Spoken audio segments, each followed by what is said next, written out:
प्यारे बच्चों, most welcome है आप लोगों का प्यारा सा एजुकेशन प्लेटफॉर्म सफल एकेडमी में। आज के इस क्लास में हम लोग कवर करने वाले हैं क्लास 12 ज्योग्राफी यानी भूगोल का बुक 1 का चैप्टर नंबर 6, जिसका नाम है द्वितीय क्रियाकलाप यानी सेकेंडरी एक्टिविटी। इसी का पार्ट 2 कवर करेंगे। इससे पहले हम लोगों ने इस चैप्टर का पार्ट 1 को कवर कर लिया है। जो नहीं देखे हैं वो जाइएगा प्लेलिस्ट में, आप लोग पार्ट 1 को कवर कर लीजिएगा।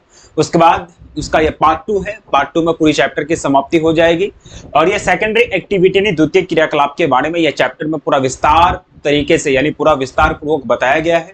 आप अगर नहीं पढ़े हैं तो यूट्यूब में सर्च करके भी उसको देख सकते हैं। लिखिएगा क्लास 12 ज्योग्राफी चैप्टर 6 बाय सफल एकेडमी या फिर द्वितीय क्रियाएं बाय सफल एकेडमी, तो मेरा वीडियो नंबर 1 पे आ जाएगा, उसको देख लेना।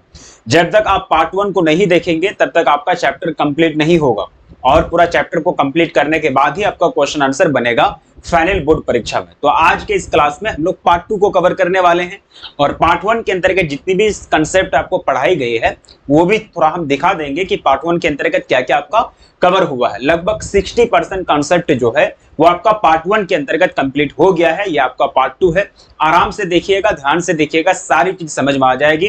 कोई भी टॉपिक आपका नहीं छूटेगा। सारे टॉपिक को हम इंक्लूड किए हैं, सारा टॉपिक आपका सम्मिलित है। इसके बाद आपको किताब पढ़ने की जरूरत नहीं है, कोई और वीडियो देखने की जरूरत नहीं है। आप कॉपी कलम लेकर के बैठिएगा, सारी चीज को नोट डाउन करते हुए चलिएगा, आराम से याद हो जाएगा और क्वेश्चन आंसर बिल्कुल बेस्ट तरीके से आप लोगों का फाइनल बोर्ड परीक्षा में बन जाएगा जब इस चैप्टर से आपके फाइनल एग्जाम में क्वेश्चन आएंगे। ठीक है, तो चलिए स्टार्ट करते हैं बिना देरी के हुए।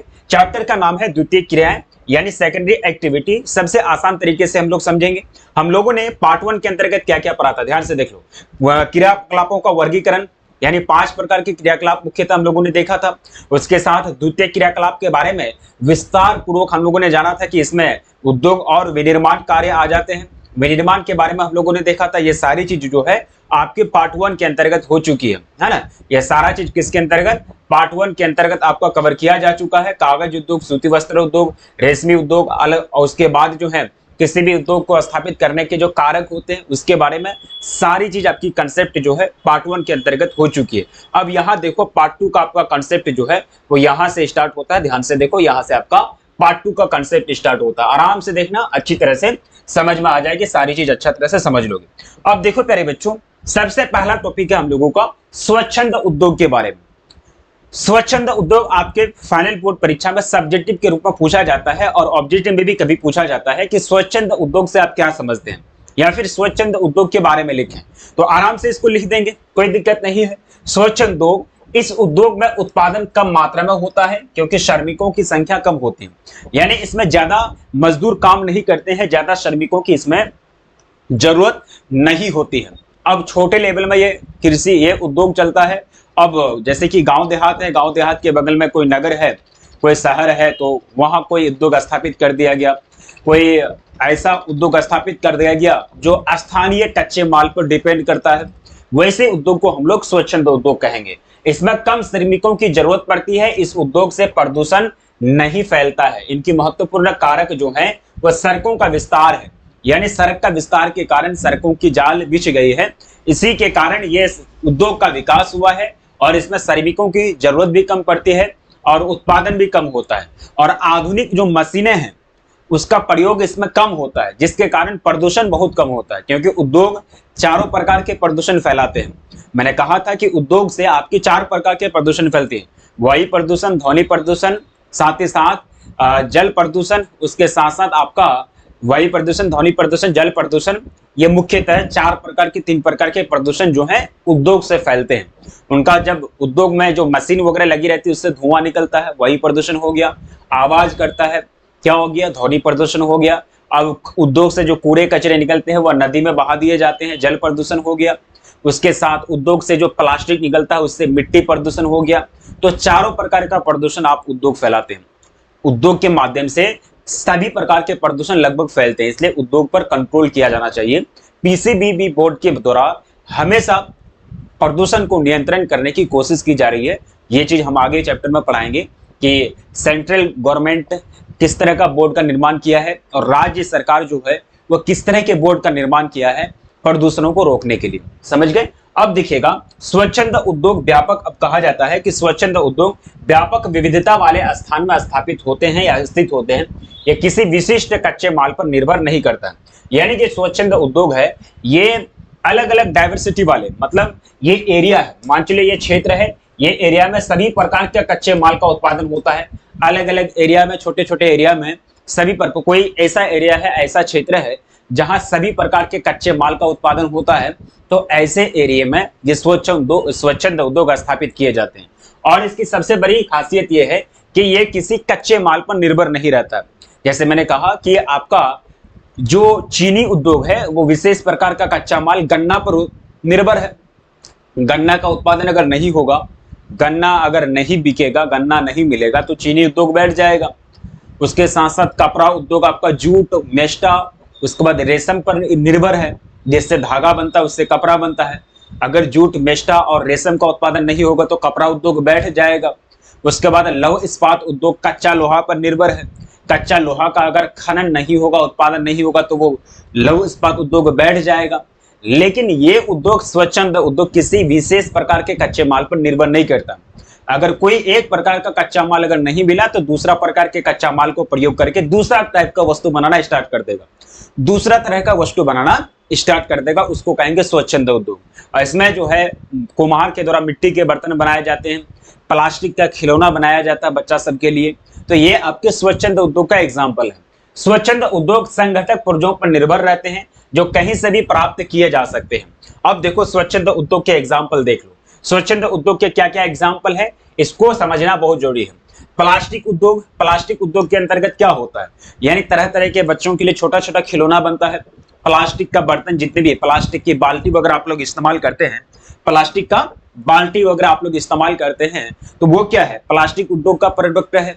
उसके साथ साथ अगर देखा जाए आपके जग जो है प्लास्टिक का बना होता है, वो भी क्या है, प्लास्टिक उद्योग है, समझ गए। उसके बाद कृत्रिम रबर वगैरह बनाया जाता है। रेडियो इलेक्ट्रॉनिक उद्योग इसमें निर्भर रहता है। वाहन उद्योग, जहाज निर्माण उद्योग, वायुयान उपकरण उद्योग, यानी हवाई जहाज के जो सामान वगैरह बनते हैं वो सारा जी इसमें बनता है।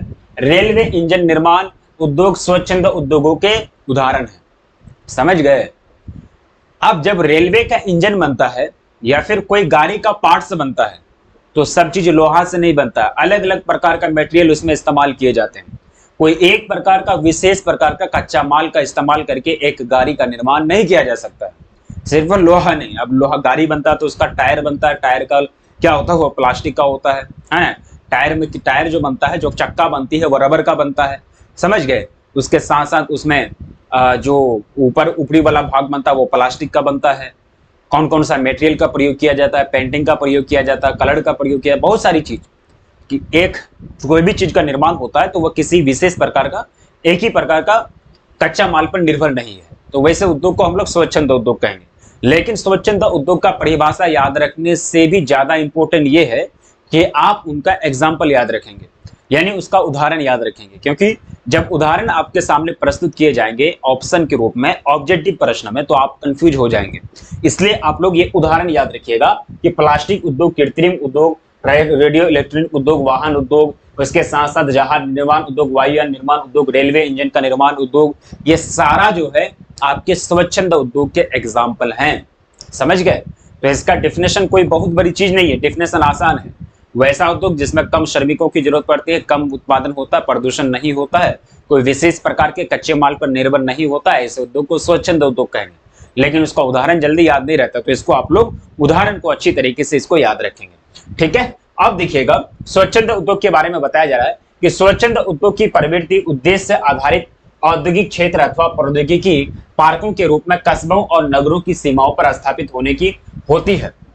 यानी स्वच्छंद उद्योग ऐसे जगह पर स्थापित किया जाता है जहां रोड हो, जहां सड़क हो, है ना, वैसे जगह स्थापित किया जाता है ताकि कोई भी सामान, कच्चा माल वहां लाया जा सके और पक्का माल को डिलीवर किया जा सके मार्केट में।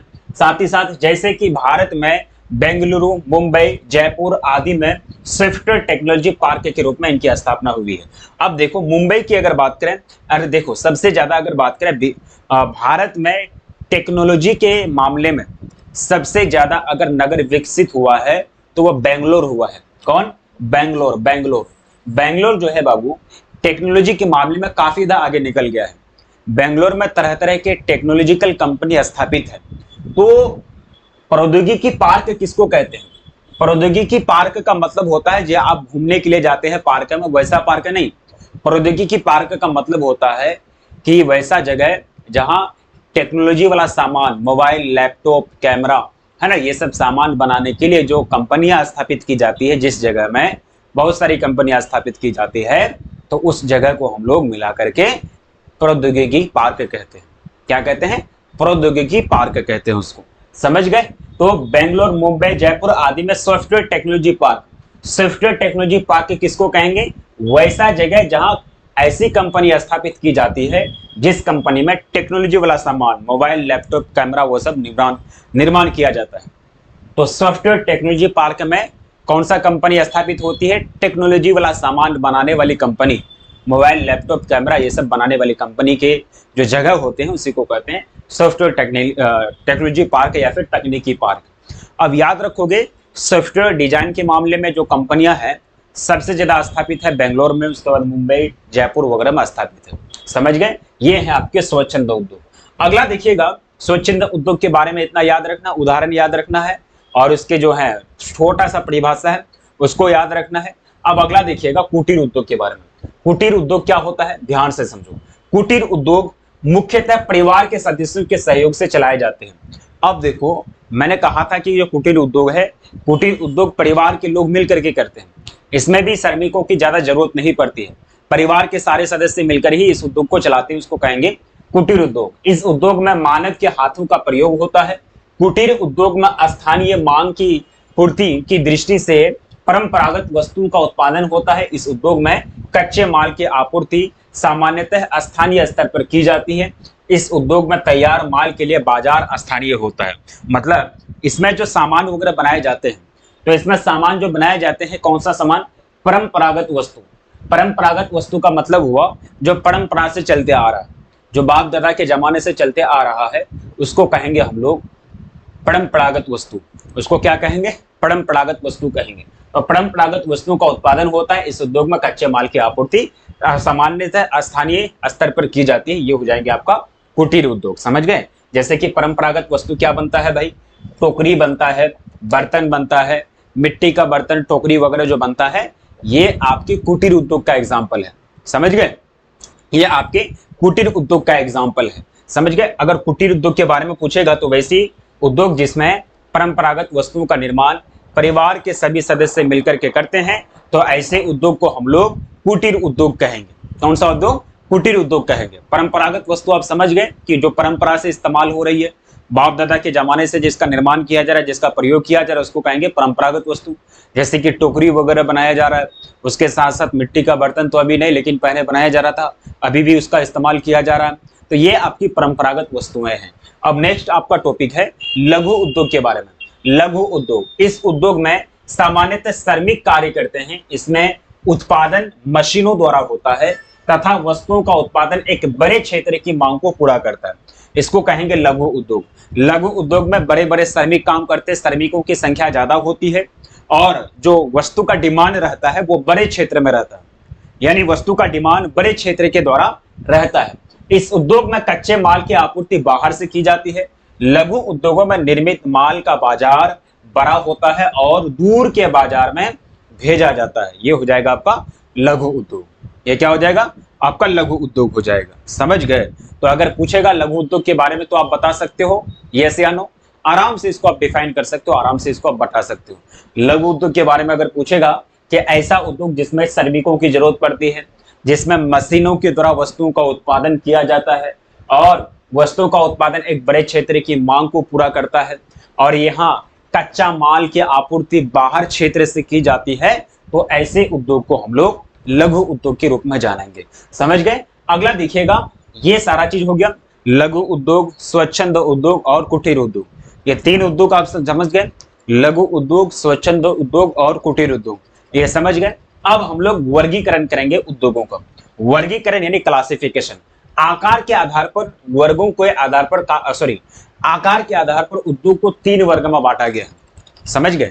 आकार के आधार पर, यानी कितना बड़ा उद्योग है, छोटा है, मीडियम है, क्या है, नहीं है, तो आकार के आधार पर यानी एरिया के आधार पर, यानी कितना क्षेत्र में कितना फैला हुआ है, उसके आधार पर उद्योगों को बांटेंगे तो 3 वर्ग में बांटा जाएगा। पहला वर्ग होगा हम लोगों का कुटीर उद्योग, जिसको गृह उद्योग भी कहते हैं, है ना। तो कुटीर उद्योग को आप जस्ट अभी समझे, यह निर्माण की सबसे छोटी इकाई है। इसमें चटाई, रस्सी, जूते, थैले, टोकरी, बर्तन, औजार, फर्नीचर, मूर्तियां आदि दैनिक जीवन में इस्तेमाल होने वाली वस्तुओं को बनाया जाता है। यानी पहला जो प्रकार है आकार के आधार पर कुटीर उद्योग है, और कुटीर उद्योग को हम लोग गृह उद्योग भी कहते हैं। कुटीर उद्योग को क्या कहते हैं? गृह उद्योग कहते हैं। अब गृह उद्योग इसलिए कहते हैं क्योंकि इसमें घर में इस्तेमाल की जाने वाली वस्तुओं का निर्माण किया जाता है। रस्सी, जूता, थैला, टोकरी, ये सब कहाँ इस्तेमाल होता है? बर्तन वगैरह घर में ही ना। तो घर में इस्तेमाल हो जाने वाली सामान का निर्माण किया जाता है, इसलिए उस उद्योग को कुटीर उद्योग यानी गृह उद्योग कहते हैं। ठीक है, जैसे कि ये मूर्ति वगैरह बनी हुई है, तो ये मूर्ति वगैरह बनाना आपका कुटीर उद्योग यानी गृह उद्योग का एग्जाम्पल है। अब देखो, सुनार, सोना, चांदी और तांबा से आभूषण बनाते हैं। बांस तथा वन से प्राप्त लकड़ी से भी सामान बनाए जाते हैं। तो सोनार जो सोना का काम करता है, सोना और चांदी से आभूषण यानी ज्वेलरी वगैरह बनाते हैं लेडीज के लिए, तो वो काम आपका कुटीर उद्योग है, वो गृह उद्योग है। समझ गए? उसके साथ साथ आपका जो बांस वगैरह, जंगल वगैरह के पेड़ वगैरह का प्रयोग करके जो टोकरी वगैरह बनाए जाते हैं, जो भी सामान बनाई जाती है, वो आपके कुटीर उद्योग यानी गृह उद्योग के अंतर्गत आएंगे। अब नेक्स्ट पॉइंट, पूंजी और परिवहन की कुटीर उद्योग पर कम प्रभाव पड़ता है। यानी पूंजी और परिवहन का इसमें कम इफेक्ट पड़ता है, कम प्रभाव पड़ता है, क्योंकि इन उद्योगों में पूंजी की आवश्यकता कम होती है और तैयार माल का एक बड़ा भाग या तो स्वयं उपभोग कर लिया जाता है या उसे स्थानीय बाजार में बेच दिया जाता है। यानी इसमें पूंजी जो है, पूंजी और परिवहन की कम प्रभाव पड़ता है, ज्यादा पूंजी नहीं लगता है इसमें, ज्यादा परिवहन की लागत यानी परिवहन की सुविधा इसमें ज्यादा खोजी नहीं जाती है, क्योंकि घर में इस्तेमाल होने वाले सामान स्थानीय बाजार में भी बिक जाते हैं, इसलिए उसको बेचने के लिए दूर कहीं जाना ही नहीं पड़ता, तो परिवहन की आवश्यकता ही नहीं पड़ता है। बात समझ में आ रही है?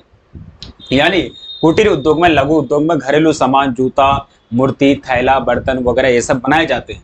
तो ये सब तो घरेलू इस्तेमाल की वस्तु है, तो घरेलू इस्तेमाल की वस्तु तो सब कोई खरीदेगा, कहीं भी जो स्थानीय बाजार है वहां अगर बेचेगा इसको तो कस्टमर मिल जाएगा, इसलिए इनको बेचने के लिए कोई बहुत बड़ा मार्केट की आवश्यकता नहीं पड़ती है, जिसके कारण इसको दूर बड़ा मार्केट में ले जाने की आवश्यकता नहीं होती है। जब ले जाने की आवश्यकता नहीं होती, परिवहन की कोई आवश्यकता नहीं होती है, इसलिए इसमें पूंजी कम लगता है और परिवहन कम लगता है, ज्यादा नहीं लगता, इसलिए पूंजी और परिवहन का इस पर ज्यादा प्रभाव नहीं पड़ता है। अब ये कुटीर उद्योग जिसको लघु उद्योग कहते हैं, तो ये जो सामान बनाए जाते हैं, इसका सामान स्थानीय बाजार, लोकल बाजार जहां बनता है, अगल बगल में जो मार्केट है उसी में बेच दिया जाता है। मूर्ति वगैरह बनता है, मूर्ति वगैरह बन करके सभी लोग उनको खरीदते हैं पूजा करने के लिए, सभी लोग, है ना, स्थानीय लोग हो या फिर बाहर के लोग हो, सभी लोग खरीदते हैं, तो मार्केट में जाते हैं, जो बगल का मार्केट है उसमें जाकर के उनको बेचा जाता है। समझ गए? अब देखिएगा छोटे पैमाने का उद्योग। इस उद्योग में स्थानीय कच्चे माल का उपयोग होता है। इसमें अर्धकुशल श्रमिक और शक्ति साधन से चलने वाले यंत्रों का इस्तेमाल होता है, यानी ये छोटे पैमाने का उद्योग है। अब ये उद्योग ब्राजील, चीन, भारत, इंडोनेशिया जैसे देशों में बहुत सारे लोगों के लिए रोजगार के अवसर उपलब्ध करा रहे हैं। छोटे पैमाने का उद्योग यानी इसमें जो छोटा छोटा वस्तुएं हैं, छोटा छोटा चीजें हैं, उसका निर्माण किया जाता है। अगर जहाज का कोई पार्ट्स हो गया, वायुयान का कोई पार्ट्स हो गया, छोटा छोटा जो चीजें हैं उसका निर्माण किया जाता है। और इसका विकास ब्राजील, चीन, भारत, इंडोनेशिया ऐसे कंट्री में काफी ज्यादा हुआ है और ऐसे उद्योगों में लोगों को काफी ज्यादा रोजगार मिल रहा है। समझ गए? तीसरा और लास्ट प्रकार है बड़े पैमाने का उद्योग। पहला आपका कुटीर उद्योग जिसको गृह उद्योग कहते हैं, दूसरा छोटे पैमाने का उद्योग, और लास्ट जो तीसरा प्रकार है उसको बड़े पैमाने का उद्योग कहते हैं। अब इसके लिए अधिक पूंजी की आवश्यकता होती है, क्योंकि बड़े पैमाने का उद्योग मतलब बड़ा पूंजी लगेगा। बात समझ में आ रही है? बड़े पैमाने का उद्योग मतलब बड़ा पूंजी लगेगा, इन्वेस्ट ज्यादा करना पड़ेगा, तो इन्वेस्ट ज्यादा करना पड़ेगा तो ज्यादा पूंजी लगती है। बड़े बाजार, विभिन्न प्रकार के कच्चा माल, विकसित प्रौद्योगिकी इत्यादि की आवश्यकता पड़ती है, यानी डेवलप्ड टेक्नोलॉजी की आवश्यकता इसमें पड़ती है।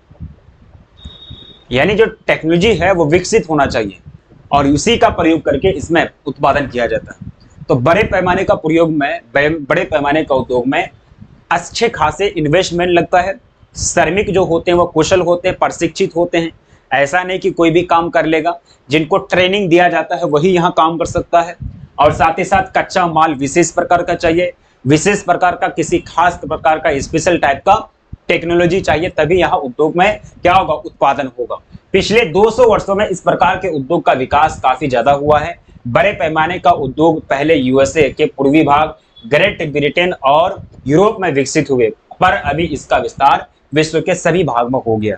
यानी औद्योगिक क्रांति कहाँ है भाई? औद्योगिक क्रांति सबसे पहले यूरोप में आई। यूरोप में जब आई तो यूरोप के क्षेत्रों में ही ये उद्योग का, बड़े पैमाने के उद्योग का विकास हुआ यूरोप के एरिया में ही। लेकिन जैसे जैसे समय आगे बढ़ता गया तो 200 साल के अंदर जो है ये उद्योग लगभग दुनिया के सारे देशों में फैल गया। और ये उद्योग बड़े पैमाने का उद्योग है। इसमें बड़े लेवल में जैसे टेस्ला की कंपनी हो गया, उसके साथ साथ जो कार बनाने वाली टेस्ला की कंपनी है, उसके साथ टिस्को है ना, जियो कंपनी है, बहुत सारी कंपनियां हैं, हर सामान बस्ती है, एलजी कंपनी है ना, उसके साथ साथ जो है वोल्टास है, तो बहुत सारी कंपनी है। तो जितनी सारी कंपनियां हैं, बड़े बड़े कंपनी, तो वो इसी के अंतर्गत आएगा, बड़े पैमाने के उद्योग के अंतर्गत। समझ गए? तो यहाँ आकार के आधार पर आपने क्या किया, उद्योगों का बंटवारा किया। अब चलते हैं कच्चे माल के आधार पर उद्योगों का वर्गीकरण करेंगे। यानी जिस प्रकार का कच्चा माल जिस प्रकार के उद्योग में इस्तेमाल हो रहा है, उसी के आधार पर उसका नाम रख दिया जाएगा। तो कच्चे माल के आधार पर उद्योगों का वर्गीकरण करेंगे तो उस तरह से हम लोगों को मिलेगा कृषि आधारित उद्योग, यानी एग्रो बेस्ड इंडस्ट्रीज सबसे पहला प्रकार है। तो वैसा उद्योग जो कृषि के उत्पाद पर, यानी कृषि से प्राप्त कच्चे माल पर निर्भर करता है, उसको हम लोग कहेंगे कृषि आधारित उद्योग। यानी इसमें कृषि क्षेत्र से प्राप्त कच्चे माल से भोजन, फलों के रस, वस्त्र, तेल, रबर, अचार आदि तैयार किए जाते हैं। तो बताओ फल कहां से, फल का रस कहां से तैयार होगा? फल मिलेगा तो फल का रस बनेगा। फल कहां मिलता है? तो कृषि के क्षेत्र में। वस्त्र बनेगा तो वस्त्र बनने के लिए जूट, कपास चाहिए। जूट और कपास कहां मिलेगा? कृषि के क्षेत्र में, है ना। तेल बनने के लिए सरसों चाहिए, सूरजमुखी का पौधा चाहिए, बीज चाहिए। ये कहाँ मिलेगा? सरसों का बीज, सरसों का जो फल है, वो जो उसका जो फसल है कहाँ मिलेगा? वो मिलेगा कृषि क्षेत्र में। तो कृषि आधारित उद्योग वैसा उद्योग जिसमें क्या होता है? कृषि आधारित उद्योग वैसा उद्योग जिसमें कृषि से प्राप्त कच्चे माल का प्रयोग करके उपयोगी वस्तु बनाई जाती है, उसको कहेंगे कृषि आधारित उद्योग, है ना। रबर, आचार तथा पेय पदार्थ ये सब तैयार किए जाते हैं, तो ये आपका कृषि आधारित उद्योग है, एग्रो बेस्ड इंडस्ट्रीज है। समझ गए? अगला देखिएगा, ये आपका देखो, ये रस वगैरह तैयार किया जा रहा है। तो ये रस बताओ कि ये रस जो तैयार किया गया, तो ये नींबू से, लीची से, ये सब से तैयार किया गया, तो ये आपका क्या है? कृषि आधारित उद्योग है। बात क्लियर? नेक्स्ट पॉइंट देखेंगे अगला, वन आधारित उद्योग। वैसा उद्योग जो वन पर डिपेंड है, वैसा उद्योग जो वन पर यानी जंगल पर डिपेंड है, उसको वन आधारित उद्योग कहेंगे। बात सिंपल है, यानी इसमें जंगलों से प्राप्त कच्चे लकड़ियों से फर्नीचर, कागज तैयार किए जाते हैं। कुर्सी वगैरह, टेबल वगैरह बनाया जाता है पेड़ का लकड़ी से। पेड़ कहाँ से, लकड़ी कहाँ से मिलता है? पेड़ से। पेड़ कहाँ? जंगल में, यानी वन में। उसके बाद कागज उद्योग जो है वो पेड़ का लुगदी से बनाया जाता है। पेड़ को काटा जाता है, उसका टहनी, पेड़ को काट करके उसका तना को लुगदी बनाया जाता है। एकदम छोटा छोटा पार्ट बनाया, एकदम पतला पतला महीन महीन पार्ट बनाया जाता है उसका, एकदम पूरा, एकदम उसको महीन, एकदम पूरा थिन कर देता, पतला पतला करके उसको काटा जाता है, उसके परत को, लकड़ी का परत को, तब उससे बनता है कागज। तो आपका फर्नीचर उद्योग और कागज उद्योग कैसा उद्योग है? ये वन आधारित उद्योग है। यानी ये देखो, ये क्या बन रहा है? ये फर्नीचर वगैरह बन रहा है, ये सब फर्नीचर वन आधारित उद्योग है। अगला है खनिज आधारित उद्योग या खनिज उद्योग। वैसा उद्योग जो खनिज पर डिपेंड है, उसको खनिज आधारित उद्योग कहेंगे। यानी इसमें खनिज, धातु, लोहा, इस्पात से विभिन्न प्रकार के वस्तु यंत्र बनाए जाते हैं। मिट्टी के बर्तन, सीमेंट आदि उद्योग में आधात्विक खनिजों को कच्चे माल के रूप में प्रयोग किए जाते हैं। देखो, चाहे धात्विक खनिज हो या फिर अधात्विक खनिज हो, लेकिन खनिज होना चाहिए। अब देखो, सीमेंट एक अधात्विक खनिज है। सीमेंट जो बनता है वो चूना पत्थर से बनता है, और चूना पत्थर अधात्विक खनिज है। और इस्पात जो बनता है वो कच्चा लोहा से बनता है, और कच्चा लोहा धात्विक खनिज है। तो हम ये नहीं कह रहे हैं कि धात्विक या अधात्विक, सिर्फ हम ये कह रहे हैं कि खनिज आधारित। तो खनिज में दोनों चीज आ जाएगा, धातु और अधातु दोनों। तो खनिज आधारित उद्योग वैसा उद्योग जिसमें खनिज का प्रयोग करके उपयोगी वस्तु बनाई जाती है, उसको खनिज आधारित उद्योग कहेंगे। इस्पात उद्योग जो है, लौह इस्पात उद्योग खनिज आधारित उद्योग है क्योंकि इसमें लोहा का प्रयोग किया जाता है। लोहा क्या है? खनिज है, धात्विक खनिज है। सीमेंट उद्योग खनिज आधारित उद्योग है क्योंकि उसमें सीमेंट में क्या इस्तेमाल किया जाता है? चूना पत्थर। चूना पत्थर क्या है? अधात्विक खनिज है।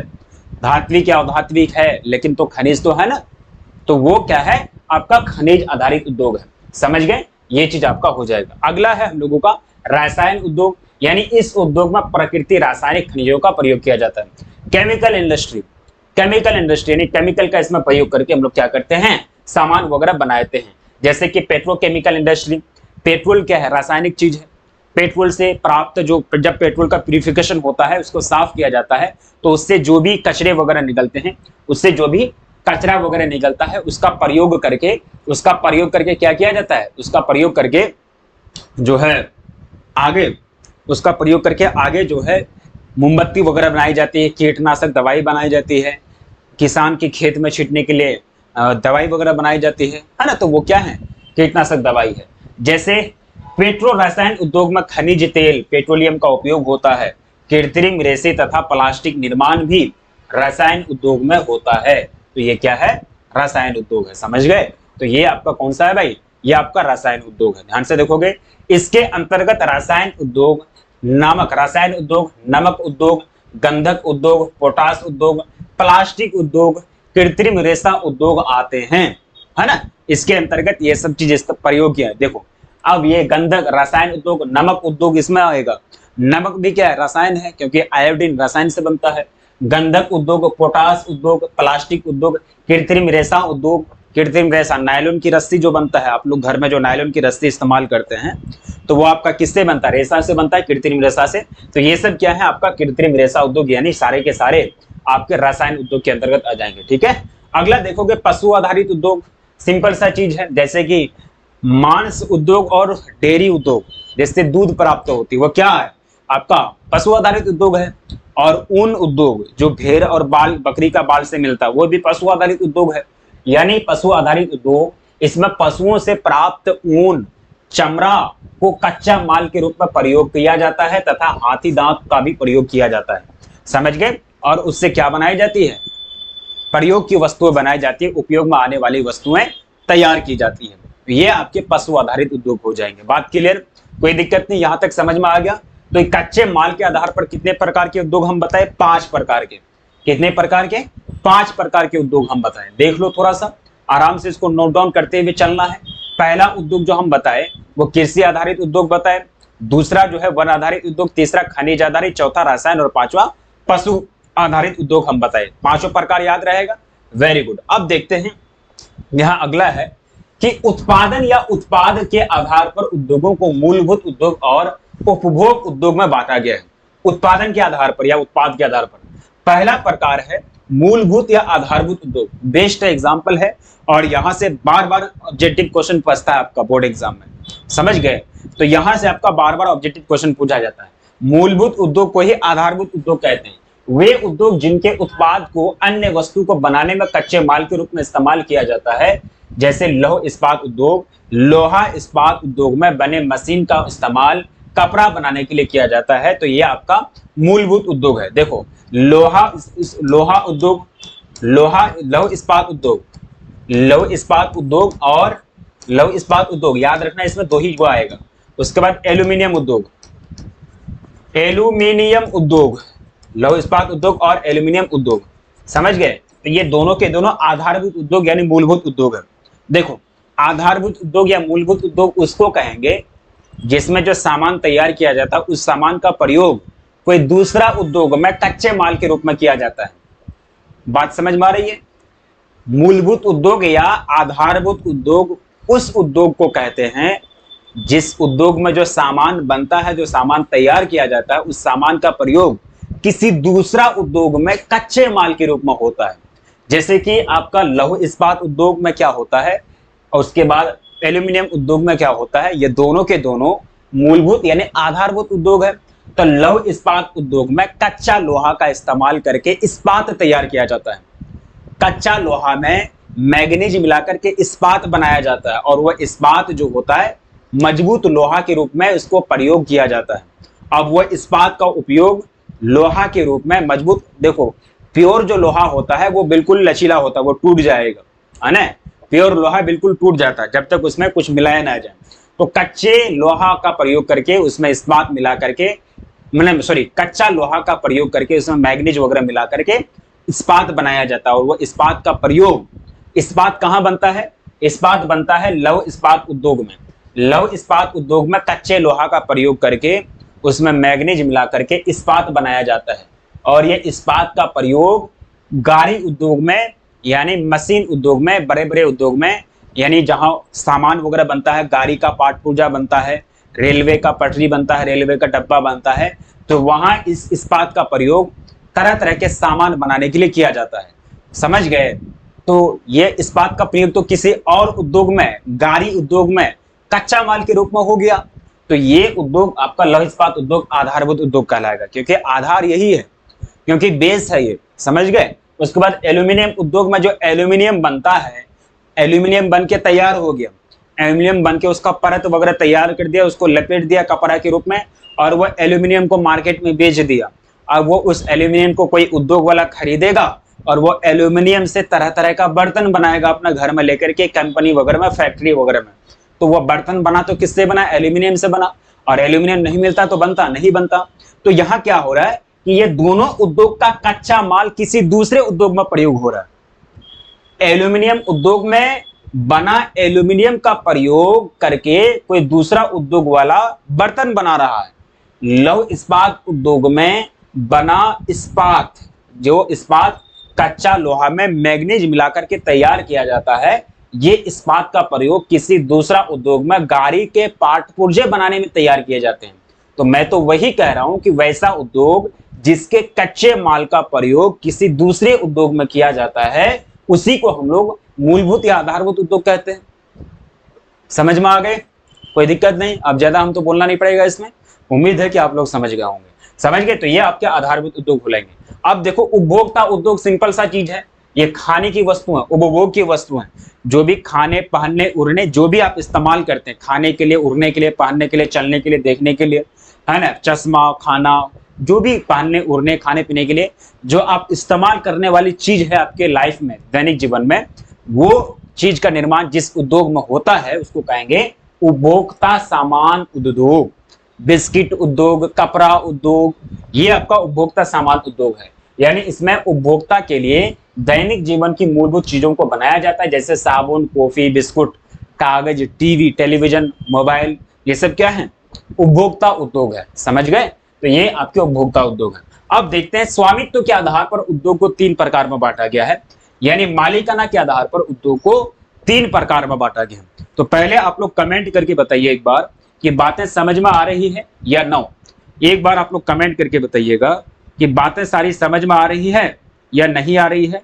एक बार आप लोग कमेंट करके बताइए। Very good. चलो, मैं बिल्कुल ठीक हूं भाई, अपना बताइएगा। हाँ, चलो, मैं बिल्कुल ठीक हूं, अपना बताइए। आप लोग जो हैं कमेंट में बताइए कि आवाज जो है, मतलब क्लास वगैरह समझ में आ रही है या नहीं आ रही है।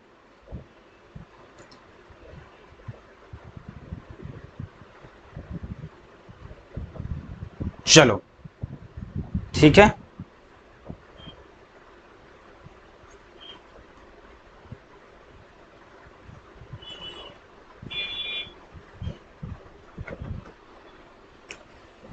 तो अब चलते हैं स्वामित्व के आधार पर उद्योग 3 प्रकार का। पहला होगा संयुक्त क्षेत्र उद्योग, ज्वाइंट सेक्टर इंडस्ट्री। इसका संचालन संयुक्त कंपनी या किसी निजी एवं सार्वजनिक संगठनों के द्वारा किया जाता है। जैसे मारुति उद्योग लिमिटेड भारत में संयुक्त उद्योग का उदाहरण है। वैसा उद्योग जो उद्योग का मालिक कोई 2 संगठन होता है, 2 आदमी होता है, उसको हम लोग संयुक्त उद्योग कहेंगे। संयुक्त क्षेत्र के उद्योग वैसा उद्योग जो उसका मालिक कोई 2 संगठन हो, 2 मालिक हो, तो उसको कहेंगे संयुक्त आधारित उद्योग। जैसे कि भारत में मारुति उद्योग लिमिटेड जो है भारत का संयुक्त उद्यम का उदाहरण है, संयुक्त उद्योग का उदाहरण है। सार्वजनिक क्षेत्र का उद्योग, अब देखो, ये सरकार के अधीन होता है, यानी जो उद्योग सरकार के कंट्रोल में होता है, सरकार का होता है, उस उद्योग को हम लोग सार्वजनिक क्षेत्र के उद्योग कहेंगे। जैसे कि रेलवे उद्योग जितने भी जॉब वगैरह वैकेंसी वगैरह होगा सरकार के क्षेत्र में आएगा, लेकिन सरकार भी तो अभी बेच दे रही है, रेलवे स्टेशन को बेच दे रहा भाई, है ना। भारत में बहुत से उद्योग सरकार के अधीन है। समाजवादी अर्थव्यवस्था वाले देश में बहुत से उद्योग सरकारी स्वामित्व वाले हैं, जैसे कि स्टील अथॉरिटी ऑफ इंडिया, यानी जो स्टील अथॉरिटी ऑफ इंडिया है वो भारत सरकार का है, वो किसी आदमी का कंपनी नहीं है। तो ये उद्योग, ये कंपनी कौन सा है? ये सार्वजनिक क्षेत्र का उद्योग कहलाएगा। कौन सा? सार्वजनिक क्षेत्र का उद्योग कहलाएगा। जैसे एग्जांपल के तौर पर सेल, यानी steel authority of India limited. Steel authority of India limited, full form समझ में आ गई? तो सेल एक सार्वजनिक क्षेत्र का उद्योग है। Steel authority of India limited एक भारतीय राज्य की स्वामित्व वाली इस्पात बनाने वाली कंपनी है। इस्पात यानी कच्चा लोहा में मैग्नीज मिलाकर के इस्पात तैयार करना, यह कंपनी का काम है। सेल की उत्पत्ति हिंदुस्तान स्टील लिमिटेड HSL से हुई, जिसको 19 जनवरी 1954 को स्थापित किया गया। सेल जो बना था वो HSL से बना था। HSL हिंदुस्तान स्टील लिमिटेड से इसका निर्माण हुआ था। दूसरा जो है भाई वो निजी क्षेत्र के उद्योग है। कौन सा उद्योग है? निजी क्षेत्र उद्योग, यानी प्राइवेट सेक्टर इंडस्ट्री।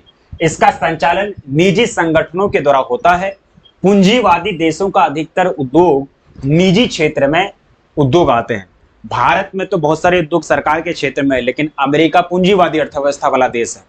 तो वहां जो किसी वैसा उद्योग, वैसा कंपनी जो एक आदमी का होता है, उसका मालिक एक आदमी है। कोई जैसे कि टेस्ला कंपनी का मालिक एलोन मस्क का है, जो अमेरिका के हैं। तो वो उद्योग कैसा है? तो टेस्ला कंपनी का जो मालिक है, टेस्ला कंपनी कौन सा उद्योग का कैटेगरी में आएगा? वो निजी क्षेत्र के उद्योग को कैटेगरी में आएगा। और संयुक्त उद्योग वैसा उद्योग जिसका मालिक दो संगठन जिसका मालिक हो, या फिर सरकार या फिर कोई कंपनी मिलकर के कोई तीसरा कंपनी को चलाता हो, वो संयुक्त आधारित उद्योग है। जैसे कि कार लिमिटेड उद्योग जो है भारत का, वो संयुक्त आधारित उद्योग है। उसके साथ साथ सार्वजनिक क्षेत्र का उद्योग वैसा उद्योग जो सरकार का होता है, जैसे कि SAIL Steel Authority India Limited, वो सरकार का है ना। उसके साथ साथ तीसरा जो है निजी क्षेत्र के उद्योग, इसमें कोई एक आदमी का उसका हकदार, जैसे कि मेरा ये संस्था है, आप लोगों का ये संस्था का जो मालिक है, जो चल रहा है, तो ये क्या है? निजी संस्था है। अगर बात करें कोई स्कूल है, तो स्कूल क्या सार्वजनिक संस्था में आएगा? अब स्कूल में स्कूल जो होता है, जो गवर्नमेंट स्कूल है, तो वह सार्वजनिक क्षेत्र का संस्था है। और ये जो संस्था जहां भी आप पढ़ रहे हैं, तो ये निजी संस्था है, क्योंकि किसी एक व्यक्ति का है। समझ गए? तो निजी क्षेत्र का उद्योग है ना, तो ये आते हैं निजी क्षेत्र के उद्योग के कुछ उदाहरण: ऑटोमोबाइल, मीडिया, है ना, विमानन, स्वास्थ्य सेवा, मतलब आप हॉस्पिटल खोल दीजिए अपना, आप अपना कोई मीडिया तंत्र बना लीजिए, लाइसेंस वगैरह ले लीजिए, है ना, विमान कंपनी बना लीजिए, ये सारी चीजें। अब देखो, ये जर्मनी का रूहर कोयला क्षेत्र के बारे में है। ये लंबे समय तक जर्मनी का रूहर कोयला क्षेत्र के बारे में दिया गया था इस चैप्टर में। यह लंबे समय तक यूरोप का प्रमुख औद्योगिक प्रदेश रहा है। इस्पात, लोहा तथा कोयला यहाँ की अर्थव्यवस्था का प्रमुख आधार है। जर्मनी के 80% कोयला का जो भाग प्राप्त होता है वो रूहर से होता है। यहाँ दिया गया था, इसको आप याद रखिएगा, एनसीईआरटी का लाइन है, इसलिए दिया गया था। अब अगला है लौह इस्पात उद्योग। ये सभी उद्योग का आधारभूत उद्योग है। लौह इस्पात को आधारभूत उद्योग भी कहा जाता है, क्योंकि यह मशीन तथा अनेक प्रकार के यंत्र बनाने वाले उद्योग को कच्चा लोहा इस्पात प्रदान करता है ना, इस्पात के रूप में प्रदान करता है। इसमें भारी मात्रा में कच्चा माल का उपयोग किया जाता है तथा उत्पादन भारी मात्रा में प्राप्त किया जाता है, इसलिए इसे भारी उद्योग भी कहते हैं। मैंने तो बता दिया कि आधारभूत उद्योग क्या होता है। दो ही प्रकार का, एक लौह इस्पात उद्योग, एक है एल्यूमिनियम उद्योग। ये आपके आधारभूत उद्योग है। आधारभूत उद्योग क्योंकि इसमें भारी प्रकार की वस्तुएं तैयार की जाती है, इसलिए इसको भारी उद्योग भी कहते हैं। अभी जो है खिड़की ओपन है, समझ गए? अभी एक ट्रक गई, बहुत बड़ी भारी ट्रक गई, उसमें जो है जेसीबी लोड किया हुआ है, 4 को जेसीबी है, अभी जस्ट गया। तो वो जेसीबी जो बना है वो कहां से बना है? भारी उद्योग में बना है। ये जो स्टूडियो रूम है आपका सफल एकेडमी का अभी जहां है, तो यहाँ से जस्ट 150 मीटर, 150 नहीं 100 मीटर दूर जो है आपका एनएच आता है, नेशनल हाईवे। और एनएच से जानते हैं, नेशनल हाईवे से आपकी बड़ी बड़ी गाड़ी चलती है जो पूरा देश में फैला हुआ है। ये नेशनल हाईवे जो है डायरेक्ट लखनऊ जाती है, यूपी जाती है। उसके बाद इधर से डायरेक्ट झारखंड, समझ गए? इधर अगर हम इधर से ये जो एनएच है, ये एनएच उत्तर दक्षिण है। ये जो एनएच है उत्तर दक्षिण है, मेरे बगल में। अभी इधर से अगर दक्षिण जाएंगे तो झारखंड जाएंगे, पश्चिम बंगाल जाएंगे, और अगर उत्तर जाएंगे तो बिहार, पश्चिमी बिहार, यूपी, उत्तर प्रदेश वगैरह जाएंगे, और इधर अगर जाएंगे तो झारखंड वगैरह। और अगर जाना हो, अगर मध्य प्रदेश वगैरह जाना हो तो इधर से ही, दक्षिण से ही फिर आगे चल के ये एनएच जो है, फिर एनएच, ये एनएच 99 है शायद, एनएच 99, इसके बाद फिर और उधर एमपी वगैरह जाता है। समझ गए, इसलिए कभी कभी आवाज भी आता होगा। अब देखिए, ये आधारभूत उद्योग समझ गए। लव एस्क को झोंका भट्टी में कार्बन तथा चूना पत्थर के साथ परगलन किया जाता है। पिघला हुआ लोहा जब ठंडा हो जाता है उसे कच्चा लोहा कहते हैं, है ना। इसमें मैग्नीज मिलाया जाता है, कच्चा लोहा में मैग्नीज मिलाकर इस्पात बनाया जाता है। अब देखो, आप 10th क्लास का केमिस्ट्री में आप लोग पढ़े थे, 10th क्लास का केमिस्ट्री में आपने पढ़ा था कि कच्चा लोहा से कैसे इस्पात बनाया जाता है, कच्चा लोहा से कैसे जो है इस्पात बनाया जाता है। ये 10th क्लास का, ये 10th क्लास का केमिस्ट्री में आप लोग पढ़ चुके हैं। अब देखिए, यूएसए यानी उस यूएसए, यूनाइटेड स्टेट्स अमेरिका में लौह इस्पात उद्योग का प्रमुख क्षेत्र पीटर्सबर्ग यानी उत्तर अपलेशियन प्रदेश, महान झील क्षेत्र है। पीटर्सबर्ग का क्षेत्र का महत्व घट रहा है, जिस कारण इसे जंग का कटोरा भी कहते हैं। याद रखना, पीटर्सबर्ग अमेरिका का क्षेत्र जो है, वहां लोह इस्पात वगैरह का खनन और नहीं किया जाता है, क्योंकि पैसा जो है हथियार बेच के आ जाता है। अमेरिका तो हथियार बेच रहा है ना, राफेल बेच रहा है, ये वो दिस दैट, ये एकदम हथियार बेचते रहता है, तो उनको पैसा तो हथियार बेच के आ जाता है, टेक्नोलॉजी से आ जाता है। इसलिए ये सब जो है इस्पात वगैरह बनाने में वो ध्यान नहीं देता है, इसलिए इसका महत्व घट रहा है, जिसके कारण इसको जंग का कटोरा कहा जाता है। भारत में लोहा इस्पात के प्रमुख केंद्र दुर्गापुर, जमशेदपुर, बोकारो, भिलाई, विशाखापट्टनम, ये सब है। अब देखो, सूती वस्त्र उद्योग, सूती कपड़ा उद्योग, तो इसमें सूती कपड़ा बिजली करघा, हथकरघा और कारखाने में बनाया जाता है। हथकरघा क्षेत्र में ज्यादा मजदूर की जरूरत पड़ती है, यह अकुशल श्रमिकों को रोजगार उपलब्ध कराता है, इसमें कम पूंजी की आवश्यकता होती है। ये कपड़ा वगैरह बनता है, देखो ये लोग काम कर रहे हैं, ये महिलाएं काम कर रही है, तो इससे क्या बनता है, सूती कपड़ा उद्योग में सूत वगैरह बनाए जाते हैं। दुनिया के, अब कहा जाता है दुनिया के 50% से अधिक कपास का उत्पादन चीन, भारत, यूएसए, उसके साथ साथ पाकिस्तान, उज्बेकिस्तान और मिस्र में होता है। अकेला यूरोप दुनिया के लगभग आधा कपास का आयात करता है, यानी खरीदता है, उसके बाद कपड़ा बना करके बाकी दुनिया वालों को बेचता है। समझ गए, है ना। अब भाई दुनिया वाले के पास टेक्नोलॉजी है ही नहीं अच्छा कपड़ा बनाने का, तो क्या करेगा। उसके बाद जापान, ग्रेट ब्रिटेन, उत्तरी पश्चिमी यूरोप के देश भी कपास का आयात कर वस्त्र वगैरह बनाता है, ये सारी चीजें। तो प्यारे बच्चों, ये जो चैप्टर है आपका द्वितीय क्रियाकलाप, आपका द एंड हो गया। चैप्टर 6 का एक्सप्लेनेशन द एंड हो गया, चैप्टर 6 का एक्सप्लेनेशन द एंड हो गया। अब अगला क्लास इसका सब्जेक्टिव का होगा, ऑब्जेक्टिव का होगा, फिर चैप्टर 7 में हम लोग पहुंचेंगे। समझ गए। तो इसी तरह से आपकी सारी चीज चलेगी। भाई आप लोग अच्छी तरह से पढ़ाई कीजिए, मन लगा करके पढ़ाई कीजिए। तो चैप्टर 6 आपका कंप्लीट हो गया, कॉन्ग्रेचुलेशन। अगला जो होगा क्वेश्चन आंसर होकर के फिर हम लोग चैप्टर 7 में पहुंचेंगे। और अच्छी तरीके से मेरा तो कोशिश यही है कि जल्दी से जल्द मेरा बुक 1 समाप्त हो जाए। बुक 1 जब समाप्त हो जाएगा तो फिर नेक्स्ट सब्जेक्ट में बहुत अच्छी तरीके से चला जाएगा, अच्छी तरीके से उसको लेकर चला जाएगा। ठीक है, तो आज का क्लास बस यहीं तक। आप लोग कमेंट सेक्शन में आप लोग बताइएगा कि कैसा रहा आप लोगों का समझने का नजरिया, क्या आप लोगों को समझ में आया या नहीं आया, इसके बारे में कमेंट सेक्शन में आप लोग फीडबैक जरूर दीजिएगा। समझ गए। ठीक है प्यारे बच्चों, फिर अगली क्लास में आप लोगों से हम मिलते हैं। तब तक के लिए जय हिंद, जय भारत।